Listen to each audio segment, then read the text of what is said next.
And welcome back to EDH Deck Building. I am your host, Demo, and this is another installment of 10 cards that should be commanders. So these are creatures that I just think would make really great commanders. It's sort of a combination, a little bit of things where it sort of feels like a legendary creature. Obviously, you're supposed to have a legendary creature as your commander. There's been a lot of cards in the history of the game that should have absolutely been legendary creatures and aren't for various reasons. But also, more importantly, creatures that are really interesting build-arounds that you can make a really super interesting deck with. I would say that this video is a little bit less with the creatures that feel like they are legendary and more just really interesting build-arounds. And as I have done before, I will actually build one of these decks, right? One of the great things about this format is you don't necessarily have to follow the rules all the time, right? So I will have a poll in the description below for you guys to vote on which one of these non-legendary creatures you actually want me to build a deck around, and I will do it following this in my Building Janky Deck series. So let's get to the list. First up, we have Nafashu, 4 black, zombie mutant, 5/3. When Nafashu attacks, up to 5 target creatures each get -1/-1 until end of turn. I mean, this one really does feel like a legendary creature. The name, I don't know, it has a name. I don't know if Nafashu means something in maybe some other culture, I don't know, but that just feels like a guy to me, like this is just some guy who does this thing. So this one for sure, I think feels like a legendary creature and has a really interesting ability that you could definitely build around, right? Up to 5 target creatures each get -1/-1 until end of turn. There's a lot you could do with that. And the fact that you're targeting up to 5 creatures, you could throw like a Tarobi Death's Whale in this deck, where of course when you attack, you're just going to destroy all those creatures. So I think this guy would actually make a really interesting build around. Also a zombie, so that's significant as well. Next up, we got Nacatl Warpride. 3 green, cat warrior, 3/3. Very interesting, unique card with a really unique ability. Of course, it's from Future Sight, so you probably would expect that. Nacatl Warpride must be blocked by exactly 1 creature if able. When Nacatl Warpride attacks, create X tokens that are copies of Nacatl Warpride, and they are tapped and attacking, where X is the number of creatures defending player controls. Exile the tokens at the beginning of the next end step. So obviously, lots of interesting things going on here and lots of stuff that you can do with it. You are in a token theme. You are in a cat theme, right? Your commander's a cat and you're also making lots of cats. So there certainly is a lot there. You could throw some cat tribal in here for sure. The most interesting thing though is the must be blocked by exactly 1 creature, right? So when this attacks, it's going to create those token copies, and each copy has that must be blocked by exactly 1 creature. So this is a great almost sort of removal spell in a way, where you're going to have all these 3/3 creatures that must be blocked by exactly 1 creature, and then any of your opponent's creatures with a toughness 3 or less is probably going to die, right? And the other really nifty combo here is being able to turn your opponent's lands into creatures, right? So you can use something like a natural affinity. It will turn your opponent's creatures into 2/2 lands, and then when you attack, you'll get a copy for each creature your opponent controls and also the lands they control, because those are creatures. And then they have to either choose to tap their lands down to not block, or you're just going to smash them for a whole lot of damage. So that could be a great win con in this deck. I think this would be a really interesting build around. Next up, we have Diamond Fairy. 2 green, white, and a blue fairy. And it is a snow creature, which is very important. 3/3 with flying. Pay 1 and a snow mana. Snow creatures you control get +1/+1 until end of turn. So I think this one's pretty obvious. Again, this one doesn't necessarily feel like a legendary creature, but certainly would be an obvious build around, right? It is an anthem effect, repeatable anthem effect for your snow creatures. So I think it's fairly obvious the direction you would go here. Your commander's also a fairy in this deck, right? Your commander's a snow and a fairy. So you could go both ways with that, with sort of the tribal aspect, but certainly this would be a tribal theme.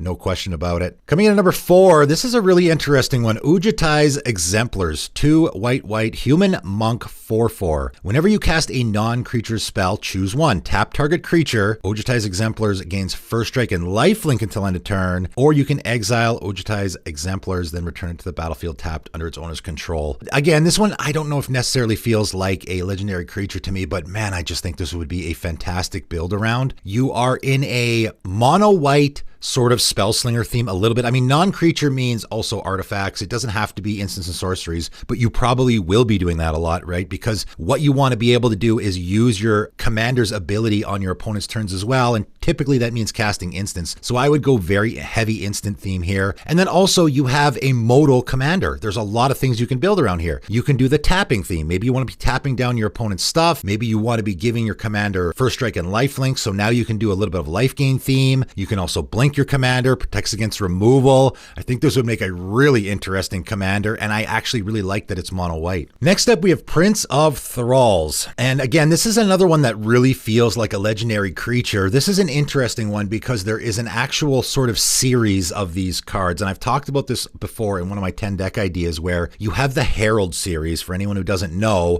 that will go get the cards that they say on them. So for example, Demon's Herald will go get your Prince of Thralls, right? Now, of course, if your Prince of Thralls is your commander, that's not really going to be relevant. However, it is interesting, and there is a whole series of these where you can go get the corresponding creatures, and I suppose any of them could be in this spot. I thought Prince of Thralls was the one that was the best build around. 4 blue, black, and red. So 8 mana commander. That's a lot. It's a demon, so already there's a lot you can be doing there, and it's a 7/7, but this ability is pretty powerful. Whenever a permanent an opponent controls is put into a graveyard, put that card onto the battlefield under your control unless that opponent pays 3 life. So I know people will get a little bit of Turgid flashback here. I don't think this is necessarily that way. You honestly could build this deck without putting any sort of sacking things in here at all. Your opponent's permanents are going to be going to the graveyard all the time anyway, right? This is any permanent going to the graveyard. So if they sack on Evolving Wilds, they're going to have to put it into play under your control unless they want to pay 3 life. Are they going to want to pay 3 life to keep you from getting an Evolving Wilds? I don't think they will. I mean, they might, but that is really going to add up. How I think I would probably build this deck actually is I would do a lot of life drain stuff. And when you do that, you're going to put a lot of pressure on your opponent's life total so that now they're not going to want to pay the 3 life, right? When your opponent gets down to like 15 life or something, paying that 3 life is really going to sting. So they're not going to want to do it. And this is any permanent an opponent controls going into the graveyard. So anytime a creature dies, right, you could just do the normal removal. Just think, I cast a Blasphemous Act, all my opponent's creatures are going to die. They have to pay 3 life for all of them or else they go into play under my control. I think that's a pretty great build around. Maybe not the funnest thing to play against. Also, the art here is phenomenal. I think this would make a fantastic commander. Coming in at number 6, another interesting one that I think probably typically people wouldn't think as a commander, Disciple of the Ring. 3 blue, human wizard, 3/4. You can pay 1 and exile an instant or sorcery card from your graveyard to choose one. So again, we have another pseudo commander that has a modal aspect, which I really like. You can counter target non-creature spell unless its controller pays 2. So that's pretty good. Disciple of the Ring gets +1/+1 until end of turn. So now we can do maybe a Voltron strategy here. Tap target creature or untap target creature. And again, because we have this modal aspect, there's so many different ways you can go with this. I mean, all of those abilities are very usable. Obviously, you're going to want to be in a spell slinger theme here for sure, because you're going to want to fill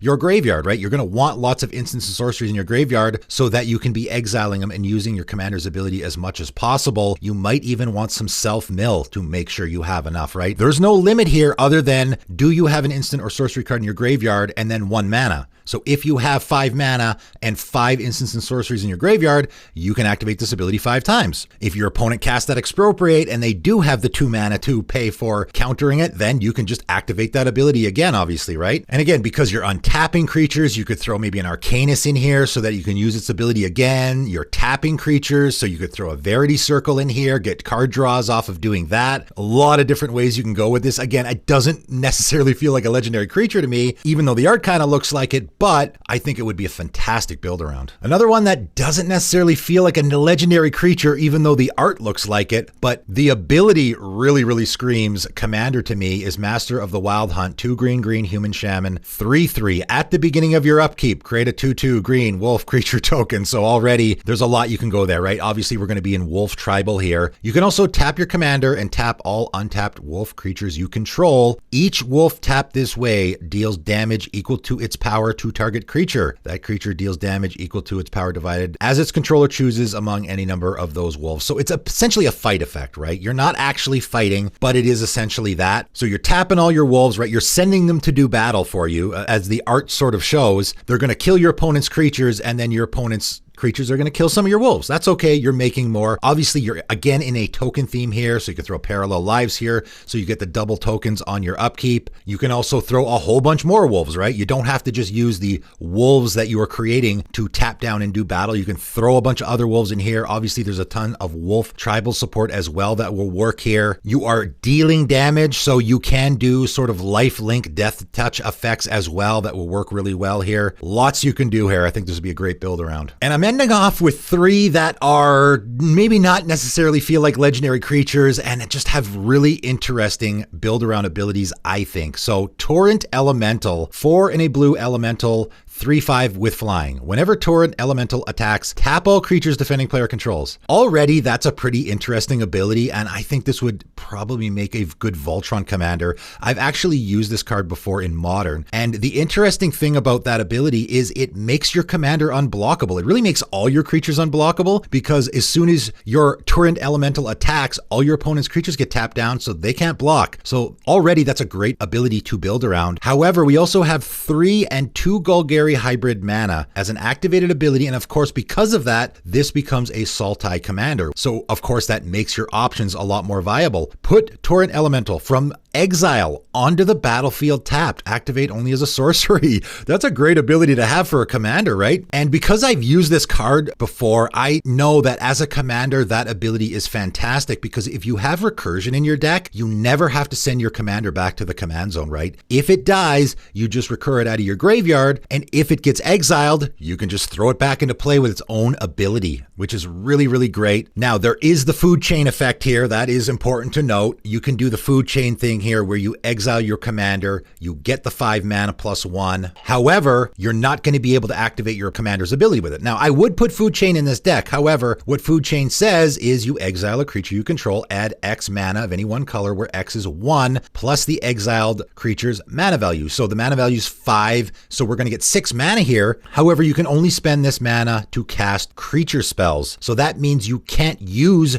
your commander's ability. You can only cast creature spells with it, and your Torrent Elemental does not allow you to cast it from exile. It only allows you to activate that ability. So there is no infinite combo here, but still a good fit though, where we can exile our commander, get 6 mana to use for other stuff, and then put our commander back into play at a later date. Coming in at number 9, we got Retaliator Griffin, 1 red, green, and a white Griffin 2/2 with flying, of course, and whenever a source an opponent controls deals damage to you, you may put that many +1/+1 counters on Retaliator Griffin. Again, doesn't really feel like a legendary creature at all, I think, but what an interesting build around this would be. Might be similar to a Jared Carthelian deck. The reason why this is so interesting for me, I mean, first of all, it's a Griffin, so you can do a little bit of Griffin tribal here. Also, you're doing a +1/+1 counter theme, but whenever a source an opponent controls, it deals damage to you. There's a lot of ways you can go with this, because your opponents probably aren't going to want to deal damage to you because they don't want you to be putting a bunch of counters on your commander. Obviously, it's got flying, so it's already got the evasion built in. You can even do a little bit of manipulation here where you're forcing your opponents to do damage to you. Has to be a source they control though, so that is important. I think there's a lot of interesting ways you can go with this. It is source, right? Keep that in mind. So if your opponent's playing a Perforos deck, your commander's going to get huge really, really quickly, right? Because that is a source an opponent controls. I think it would be an interesting one. It's a very interesting commander, and building around this would be really fun. And lastly, today we got Shaman of the Great Hunt. Again, another one that I don't know if it necessarily feels like a legendary creature, but I think would be a fantastic build around. 3 and a red Orc Shaman, 4/2 with haste. Whenever a creature you control deals combat damage to a player, put a +1/+1 counter on it. So again, already we have a really great ability that you absolutely could build around here. This is any creature you control dealing combat damage to a player. So you think about a Cold-Eyed Selkie, for example, would be a great fit here, because there's a creature that you want to be getting bigger. It gets in for damage easy. It's going to draw you cards. And of course, it fits in this deck because of your commander's other ability, Ferocious, 2 and 2 hybrid Simic mana. So again, we have a teamer commander here because we have those green and blue pips, and you can draw a card for each creature you control with power 4 or greater, which of course is another fantastic ability that you can build around. So you have 2 abilities here that are both fantastic build arounds. Obviously, your commander has a power 4 or greater. So worst case scenario, this is 4 mana, draw 1 card. That's not great, but if you even have one other creature with power 4 or greater, 4 mana, draw 2 cards, now we're getting pretty good here, right? So again, 2 really great abilities that we can build around. And of course, they're both playing off of each other where your creatures are getting bigger and then you can draw more cards with them. I think this would be a fantastic build. Also, by the way, this card and a lot of the other cards that I mentioned today are just great fits in a lot of decks, right? If you have a teamer deck, try to find room for this guy if it's a heavy creature deck, because I think that's a great fit in a lot of those decks. But that is all. That is 10 creatures that I think would make great commanders, really great build arounds. Again, the poll is in the description below. Go and vote, and whichever one wins, I will build an actual deck with it. And again, of course, you can't play it legally, but you have to talk to your play group first or whoever you might be playing with. I'm sure they probably would be okay with it. Honestly, I think you could show up at a game with a Shaman of the Great Hunt deck, and I can't imagine anybody would have an issue with it. I mean, maybe, maybe not. Just be wary of that though, right? If you're thinking of building any of these as your commanders. But that is it for today, and thanks for tuning in.